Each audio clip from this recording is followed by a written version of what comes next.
Welcome. Hello, everyone. Hi. I was waiting. Hello. Hi. Hello. I was waiting for more people to arrive, but some people are having issues entering the Teams. But they're welcome to follow in the YouTube session, which is a easier link to access. Okay, so perhaps we are going to start today's session, which is a short session, so that we can talk a bit about challenges, which is a very specific thing that we have in this cost action. I'm just going to give you an overview of 5-6 minutes about the challenges, what does this mean, and then we will follow with Max, who is with us already. Okay, Max is from the Urban Reefs. Hello, Max. Thank you for being here. Hi. Thanks for the invite. And we also have Pierre with us. So Pierre is the co-chair of DESIGNAE Cost Action. Hello, Pierre. Hello, everyone. And also Louise Reisig, who is the grant award coordinator, who knows pretty much everything about the guidelines and the rules for applications for the grants. Thank you, Louisa, for being here. Hi, hello. All right, so very quickly, I'm going to go through not what this cost action is about, because we already know that. On the website of DESIGNAE, you have access to the Memorandum of Understanding, to the research coordination objectives of this action. As you are aware, we also have 6 working groups already working fully in this action. We have the first one led by Eleni Sharopia to bridge life sciences with design. The second one being led by Elisa, Technologies and Materials. The third one, Computation in Biodesign, being led by Renate Troyen from Paris. The fourth one, Applications for Regeneration, being led by Yelena. The fifth, Roadmap, Ethics, Regulations and Education, currently being led by Pratik. And the sixth one, related to dissemination, communication and training. So today we will focus on specifically short-term scientific missions, although we will briefly point towards also the virtual mobility grants, which we still have open. So the big difference here is that short-term scientific missions demand a travel. So you should go from your host organization to a different country when you apply for a short-term scientific mission, which can go from 3 to 90 days. So this is wrong. This is 3 to 90 days and up to 180 days for early career researchers. So short-term scientific missions can go up to 4,000 euros per grantee, and they should advance a specific objective of the action. Then we have virtual mobility grants, which entail specific collaborations and to develop very specific activities and tasks within the network. All of these short-term scientific missions and virtual mobility are featured in our website, which I invite you to go through. So currently we have 5 awarded grantees for virtual mobilities. One of them is to develop a cross-group method survey. The other one is to support the analysis of results of this survey. Another one is to think about the conceptual design of the online repository, the organization and implementation of seminar series, and another one related to exhibition concepts of DESIGNAE, because we will have a series of exhibitions throughout these 4 years. So we still have 2 open. If you're interested in applying, you're welcome to do so. One of them is dedicated to developing the newsletter for the cost action, and the other one is to map policy instruments related to biodesign. Please make sure to go through the guidelines, the eligibility criteria. Make sure also that you have the competencies that are related to these specific activities, because these are very objective. So it's not an education, it doesn't have an educational purpose behind it or a training. So it's really to just do it. And then we also, this is related to virtual mobility challenges. Then for short-term scientific mission challenges, all of them are still open. We already have some applicants for 1.1 and some applicants for 4.1.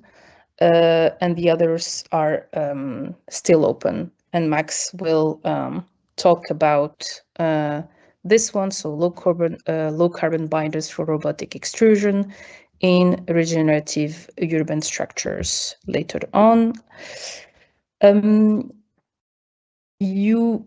I have received some questions from the network, and I see that there's a bit of a confusion here. So what is the difference between a challenge and an open call for grants? Because there are differences.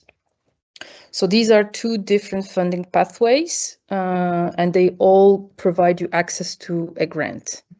So for short-term scientific missions, we have the self-proposed grants. So where the candidate proposes a mission to go to another host institution and to perform and to obtain certain objectives that advance DESIGNAE goals. Here, any member can apply. The application must follow short-term scientific mission guidelines, which are available online in our website.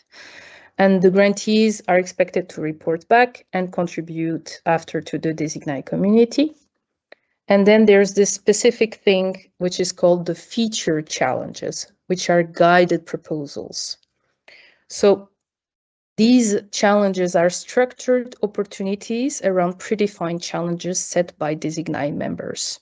So there's already an open call for members from host institutions, if they're open to host different members and researchers or innovators from DESIGNAE, to come to their own institution and perform a certain scientific activity with them. So what we're trying to do is to make these connections between institutes more visible. And so for the feature challenges, which we have online, anyone can apply to them. So any member can apply. You, again, must follow the short-term scientific mission guidelines. Preferably in this type of challenges, you need to talk to the coordinator or the owner before applying, so that you can negotiate the objectives, negotiate a bit the plan of your mission. And again, the grantees are expected to report back and contribute to DESIGNAE community. So this is for potential future grantees. Then, on the other hand, we have host institutions. So if you want to propose a short-term scientific mission challenge, which you want to be featured in DESIGNAE community, you need to have a series of requirements before. So you must have a permanent affiliation with your host institution. You must be a DESIGNAE member. You also need to guarantee the access to either laboratories, an internal team, if any, internet access, or any other required technologies, spaces, or support, so that the grantee can achieve the goals of the challenge you are proposing. And also, the person that proposes the challenge needs to also make sure that the objectives have been fulfilled and approve the final report of the grantee. We also advise, obviously, not to present objectives or outcomes that are too overly ambitious, because it may scare a bit the grantees. So obviously the challenge needs to be a bit open so that you have space to negotiate. And also submitting a challenge does not guarantee an applicant. And within our website, we have a specific page dedicated to presenting or proposing a challenge. Regarding virtual mobility challenges, there are no open calls for this. And also a quick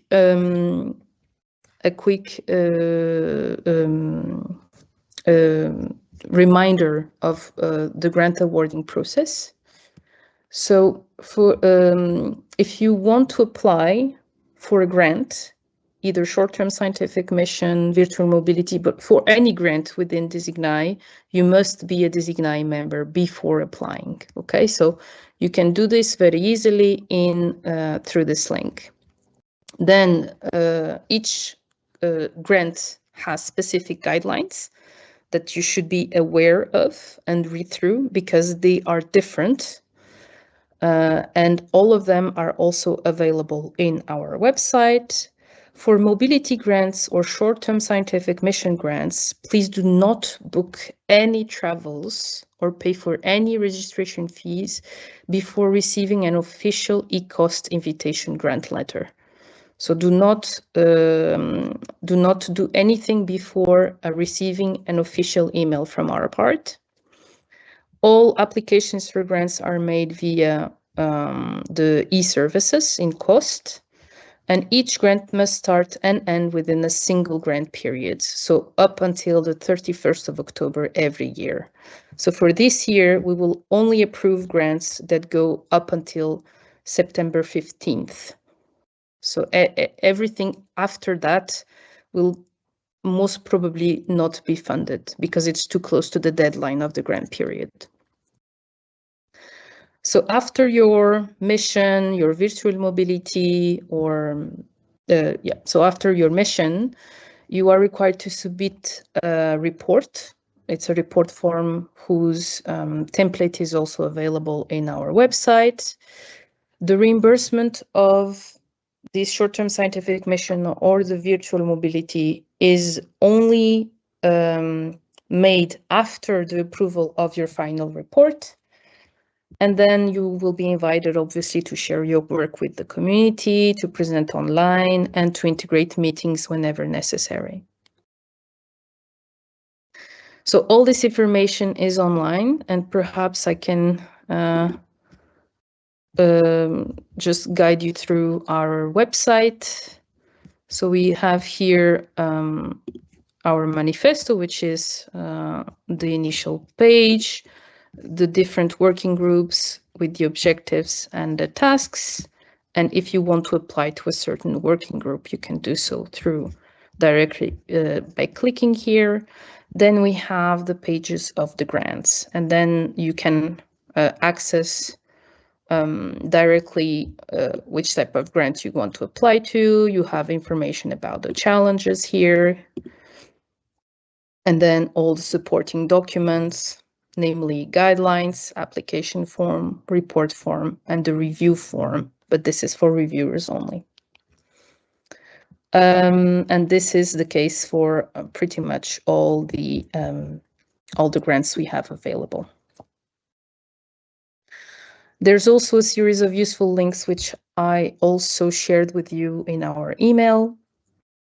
We have a series of communities, so LinkedIn, Instagram, WhatsApp, the official website. We have a Teams channel, which I'm not sure if you have access to. So if somebody please can test the Teams channel link to see if it works, because there we have more structured information. from different presentations, call outs, and other types, other useful links for you. And perhaps I would say before giving word to Max, I would really like to hear any questions you may have prepared regarding challenges or really anything else related to DESIGNAE, the rules, the norms, or anything that. Okay, could you share the Teams channel? So it's in the email that I sent to you. You had the different links. So the YouTube, LinkedIn in the final part of the email. And then there's one which is called Teams channel. And you can click there. And I think you will be directly, you will go directly to our Teams channel. I will have to approve something, but you should receive an automatic message that your request has been sent, and so it's a confirmation that it's working. So if you have any something is not working well, I would like to know. So you can either tell me now or you can drop me an email, but if you can tell me now, it would be better, because I have like 50, 100 emails per day, so it would be better now. Okay. So what do we have here?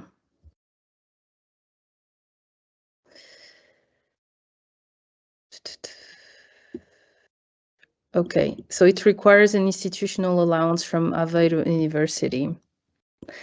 I will have to check, because you should have an authorization. It's not automatic, but I will look into it. I'm going to keep your name, Metehan? Yes, that's right. Yes. All right. Okay, so you already sent the invitation, correct? Yes, I'm currently also trying to enter the Teams channel, but it gives the same warning that it says does not exist in tenant Universidade de Aveiro and cannot access the application, blah, blah, blah. So I think there should be an authorization from your uni for us to access the Teams channel. Okay, we'll look into this then. Thank you. All right. I don't know who was first. I'm not sure if Luisa or Nabila, but Luisa, go ahead. Hey, I just thought I add a couple of things to your presentation, Nina. I think because I'm the grant awarding coordinator, I'm the person who is kind of receiving everything on the first place. And if you don't submit the right things, I'm going to send it back to you for.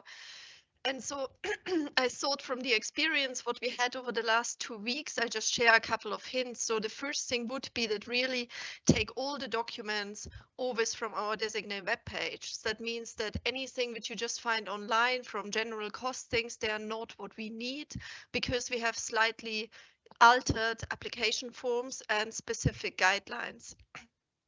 And they make the review. So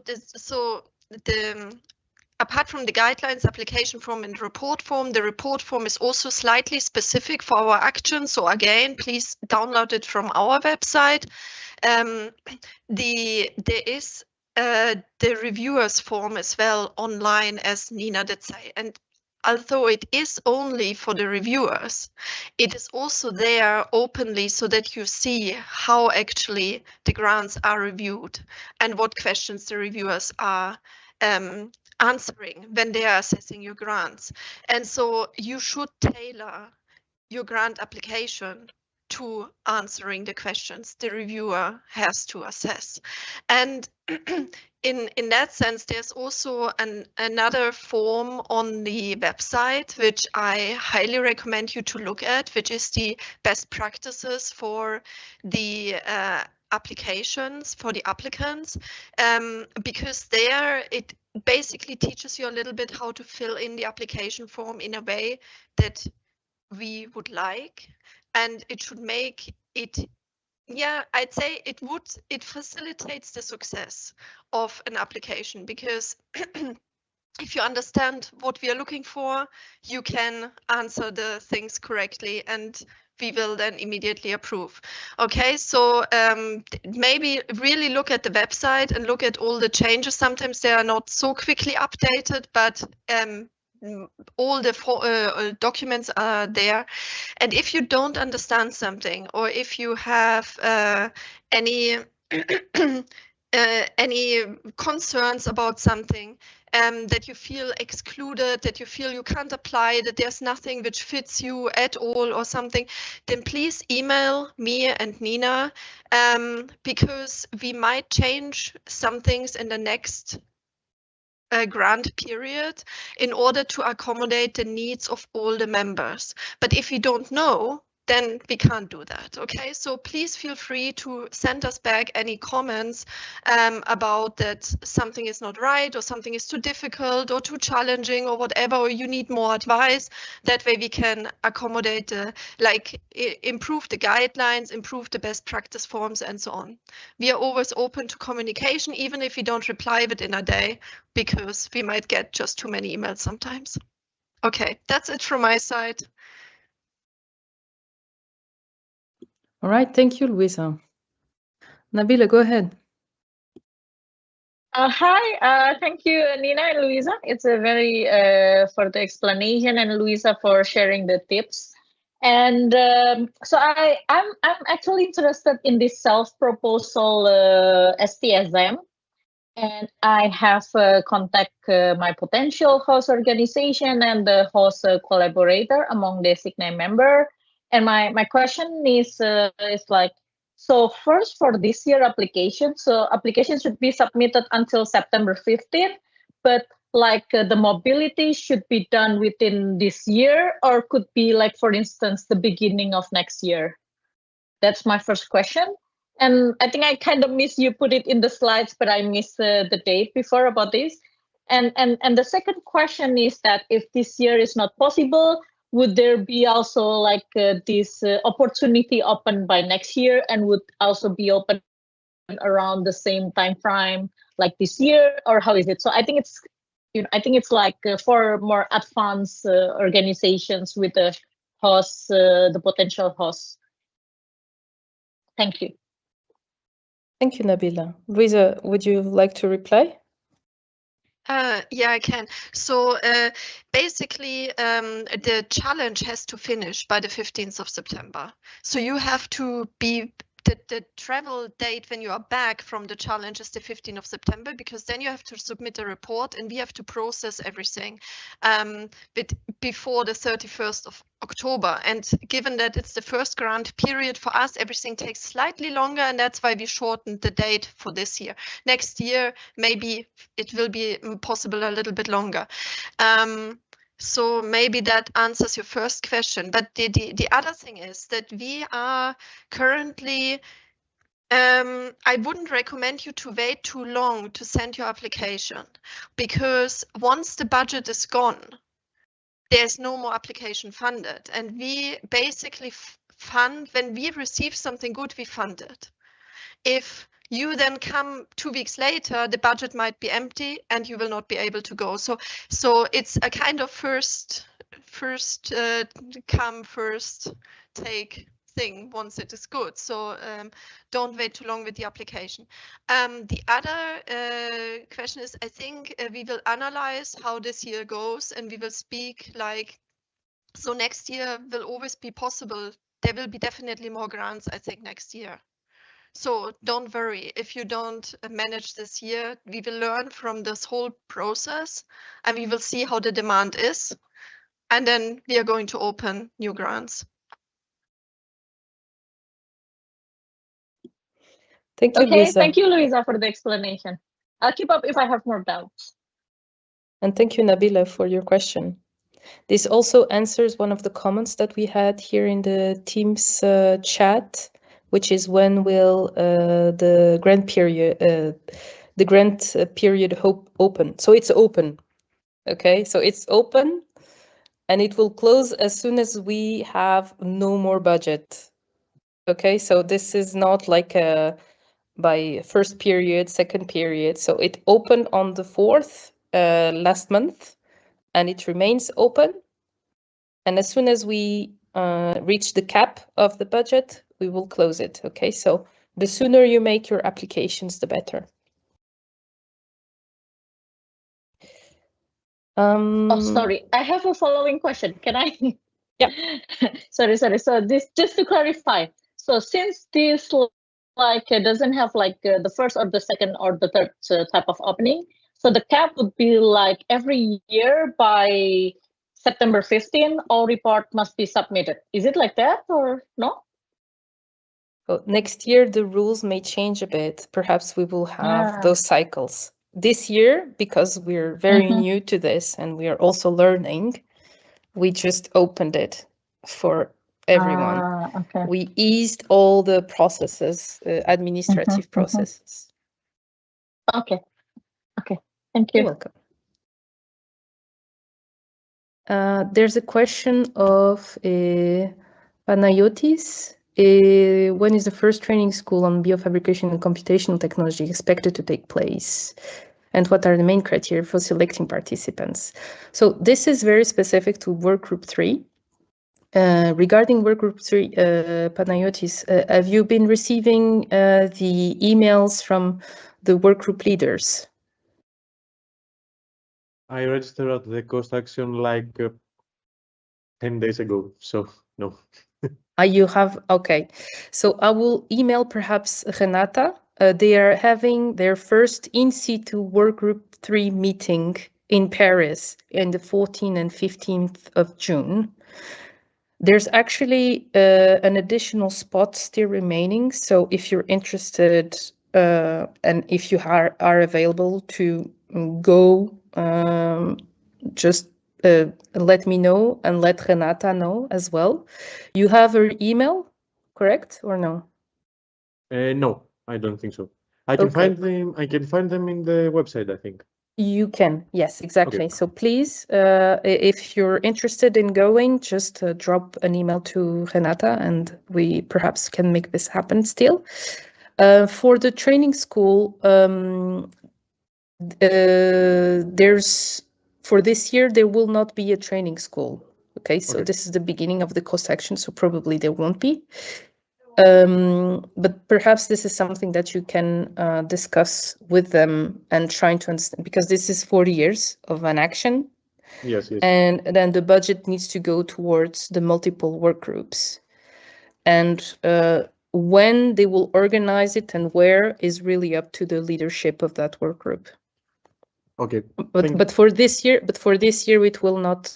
It's not going to happen for this year. Okay, thank you. Thank you.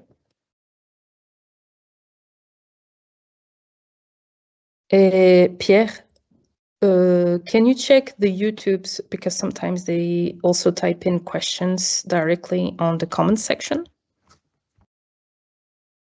And I will look into this the Teams channel issue as well. Okay. Are there any additional questions that you would like to ask? Feel free to do so now. It's easier when we're together, so we understand your question as well.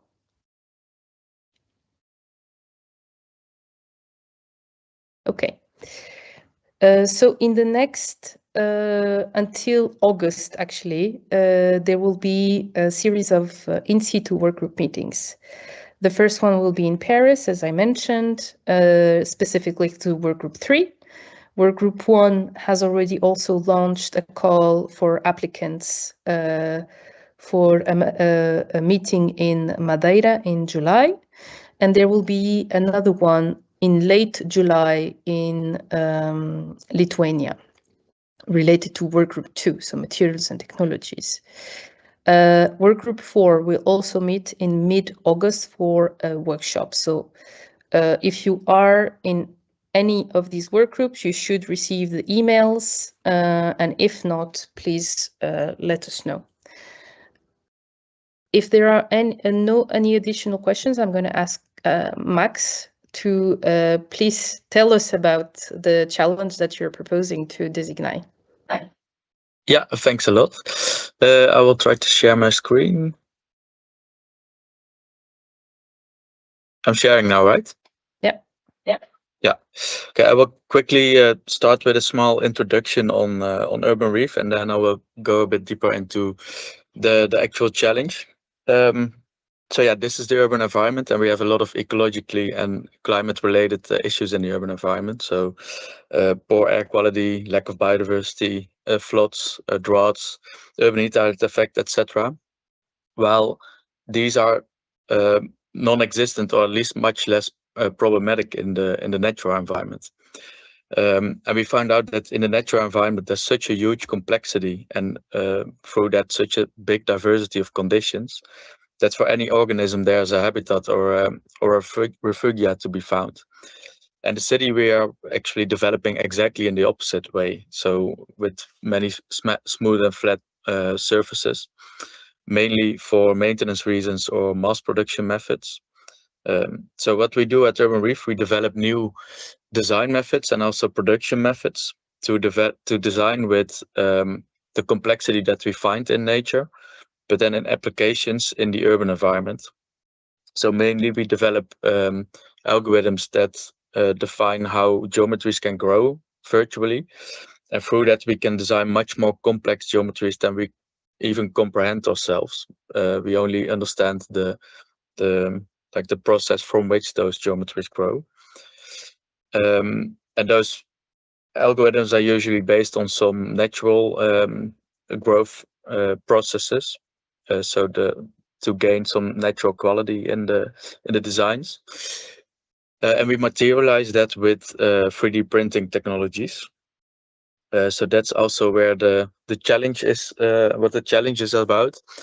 On the left, you see an image or a video of our earlier printing methods, and we did a lot of pilots with that. I can show maybe briefly some structures that we did. So in the beginning, mainly standalone structures, and later we also did, for example, facade structures. But what we learned most, we did some technical validation on those, on the concepts mainly, from climate perspective and also from an ecology perspective. But what we learned mostly is that at that point, current printing method and also the materiality were not so suitable, mainly not scalable. And the material was also, once we started calculating carbon footprint, we also noticed that was way too high. We were printing back then in ceramics that we still had to fire. So what we did in the beginning, at least, is we created a strategy so we can print with dredge instead of clay. So dredge from the rivers. So at least the source of the material is circular, but we still had to fire, and also the scalability of the material was very low, and the printer was small. So at the moment we are developing what you see on the right side, a big 3D printer. So we would be able to print 2 by 2 by 2 meters. But because of that, we also are looking into developing a new material, so that allows us to print on that scale. One of the main issues with the ceramics before, why it's not scalable, is that it doesn't harden during the printing. So it collapses at some height, and it shrinks a lot. So the bigger you produce something, the more cracks will emerge in the drying process.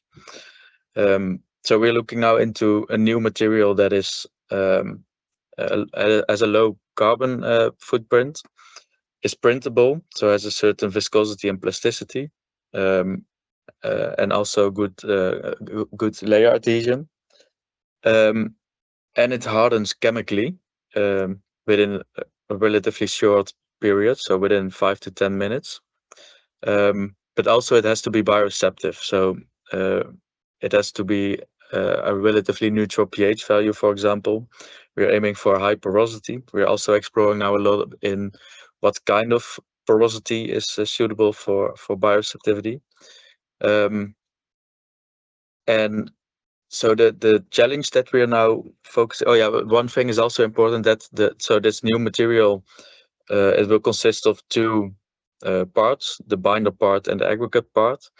The aggregate part we are researching again to make that from dredge, so a circular material, and the challenge is mainly about the binder.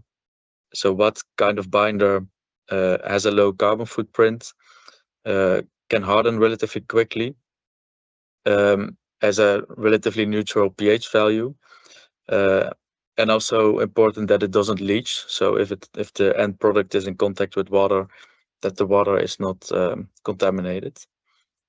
Yeah, that's a brief explanation of the challenge. Maybe there are some questions about it.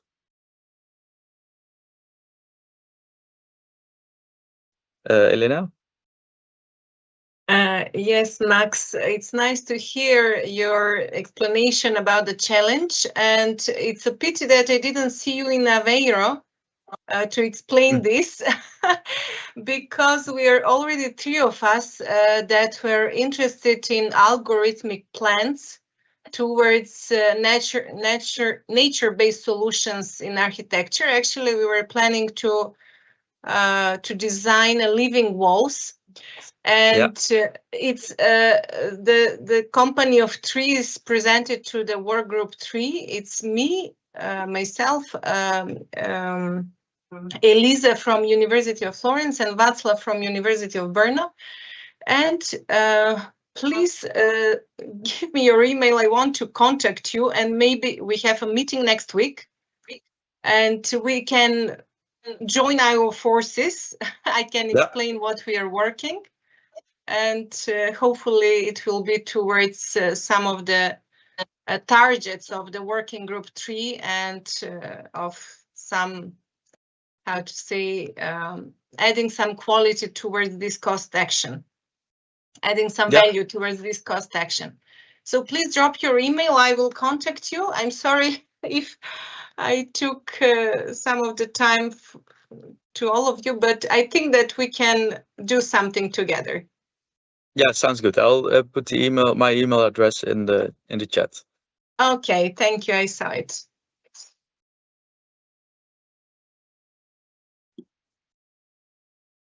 All right. Okay, any other questions maybe? Also not yet in the YouTube, so maybe later, but it was a great presentation. Maybe also make more clear what period this challenge is. It was for the summer. You have a specific time frame? Yeah, I think you know that better because we are quite flexible in that actually. Yeah, so it was the month of August. Oh yeah. But actually, Pierre, for the challenges, we don't have a specific deadline. All the deadlines for the entire action are 15th of September. But again, the sooner the people apply, the more guarantees they have to obtain a grant and the funding to do the mission. So this is the main message. Does anyone has any specific question for Max? Or Luisa, by the way. All right. I think one thing I would add to all these challenges is that because you need to have an invitation letter for applying for the challenges. So obviously you have to speak to the people who are proposing the challenge first. Makes kind of sense, and then the application is usually quite like straightforward once you have kind of agreed on something. Max, maybe what I would ask, I mean, I'd love to come and do the challenge myself, but I don't have the expertise. But I think that is the point. What do you actually expect of the applicants? What expertise do you expect, and how much training would you give to the people who come? So how junior or senior do the people have to be? Because from what is written on the website, I think you might scare off a few people. So maybe it's not as bad as it is written there, or as specific. So just maybe say it in your own words. Yeah. I don't actually know exactly how it's written now on the website, but what we expect is at least some knowledge in material science, and some level of autonomy in the process itself. We can provide the information and all the research that we've done so far, and yeah, in that sense we can. It's also more of a collaboration, I think.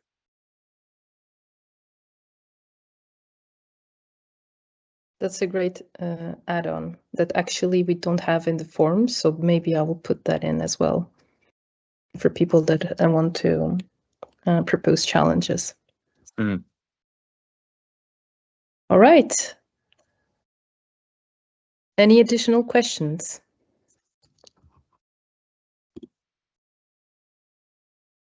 Okay. If not, Pierre, do you want to add anything, or Luisa? Otherwise, I'm going to conclude the meeting for today. You don't have the... Wanted to add for everyone reading on the YouTube that you can still place questions there and that we will answer them as well. And maybe I would just add something that please feel motivated to actually apply for grants. I think we are we have received fantastic applications so far. We have awarded quite a few, and I think the whole cost actions needs people to actively participate and propose grants. And even if it doesn't work out this time because it's not what we are looking for, then you will be it will be easier for you to apply next time because you have gone through the process once. And so please don't hesitate, just apply and receive some feedback. And then we also know what expertises you bring in, and we can move the grant. It's more in the direction of maybe that you can contribute. Yeah. Yes. Thank you, Luisa, for that last part. Yes, it's very important. This is supposed to be. This is not supposed to be super hard. Okay, it's if you go through the application. I mean, the guideline. I know it's a bit extensive, but it's not very difficult. Okay, so it's supposed to be low entry barrier. All right. If there are no additional questions, I'm going to thank you, everyone. Thanks everyone to be here, to take the time to be here, share your thoughts, sharing your questions and feedback as well. Thank you, Max, also for presenting your challenge. You're welcome. Pierre and Luisa, thank you for being here as well. And I will see you very soon. All right. Okay. Thank you, everybody. Bye. Ciao. Thank you. Ciao. Ciao, everybody. Ciao.